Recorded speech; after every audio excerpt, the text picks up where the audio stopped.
கர்த்தன் என்னை உத்தமனாக்க சித்தம் கொண்டீரன் ஏசையா.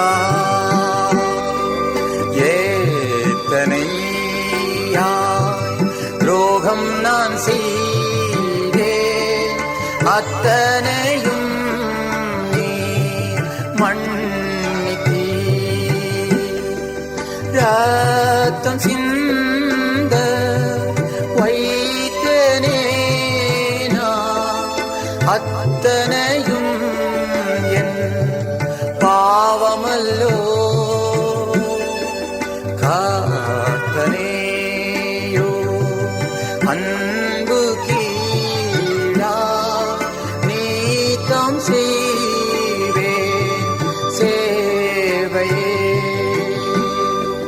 ரத்தம் சிந்த வைத்தேனே நான், அத்தனையும் நீ பாவமல்லோ. கர்த்தனேயோ அன்பு கீழா நீத்தம் செய்வேன் சேவையே. கர்த்தருக்குள் அன்பானவர்களே, அனுதினமும் கிறிஸ்துவுடன் தியான வேளைக்கு உங்களை அன்புடன் அழைக்கிறோம். இன்றைய தியானத்திற்கான வேத வாசிப்பு அப்போஸ்தலர் 9ஆம் அதிகாரம் வசனங்கள் 1 முதல் 6 வரை. தியானத்திற்கான தலைப்பு, நான் யாரை துக்கப்படுத்துகிறேன்? முள்ளில் உதைக்கிறது உனக்கு கடினமாம். அப்போஸ்தலர் 9:5. பக்தி வைராக்கியம் நிறைந்த கிறிஸ்தவ பெற்றோரின் மகள் மேரி சிறு வயதிலிருந்தே தேவனுக்கு பயப்படும் பயத்தோடு சபையின் கட்டளைகளுக்கு கீழ்ப்படிந்து நடக்கவும் கற்றுக்கொண்டாள். இதனால் தன் சபையின் அலுவலகத்தில் வேலை செய்யும் வாய்ப்பை பெற்றுக்கொண்டாள். அங்கே தனது வேலைகளை உண்மையோடும் உத்தமத்தோடும் செய்தாள். இதனால் எல்லாராலும் மிகவும் போற்றப்பட்டு மதிக்கப்பட்டாள். ஆனால் சடுதியாக சபையில் ஏற்பட்ட சில குழப்பங்களினால் பிரச்சனைகள் தலை தூக்கின. தன் சபையை குறித்த வைராக்கியமுள்ள மேரிக்கு இது பொறுக்கவில்லை. ஆத்திரமடைந்த அவள் வார்த்தையினாலும் செய்கையினாலும் சம்பந்தப்பட்டவர்களை தூற்றி துன்பப்படுத்த ஆரம்பித்தாள். நாட்கள் சென்றன. மேரியின் வாழ்வில் பல துன்பங்கள் அலைமோத ஆரம்பித்தன. மனமுடைந்த அவள், தேவனே, நான் உம்மை குறித்து பக்தி வைராக்கியத்துடன் வாழுகிறவள் என்பதை நீர் அறிவீர்.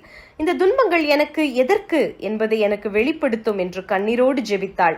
அன்றைய வேத பகுதியை திறந்தபோது, முள்ளில் உதைக்கிறது உனக்கு கடினமாம் என்று இயேசு சவுலுக்கு கூறிய வார்த்தைகள் அவள் இருதயத்தை முள்ளாய் குத்தியது.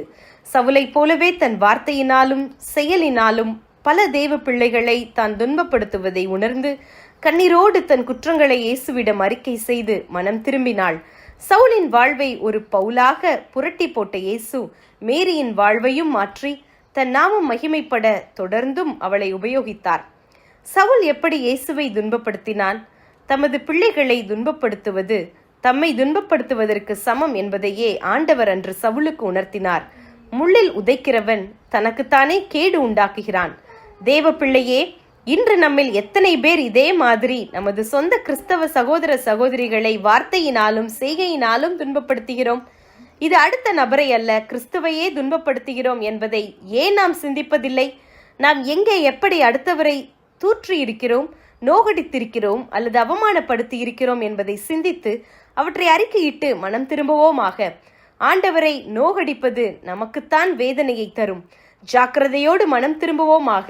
ஆண்டவர் நம்மை புதுப்பிப்பார். ஜெபம் செய்வோமா? சத்ருவையும் சிநேகிக்கும் படிக்கு எங்களுக்கு கற்றுத்தந்த அன்பின் தேவனே, உம்முடைய பிள்ளைகளாகிய நாங்கள் பிறரை வார்த்தையினால் துக்கப்படுத்தாதபடிக்கு அவர்களை மன்னித்து நேசிக்க எங்களுக்கு கிருபை தாரும். ஆமேன்.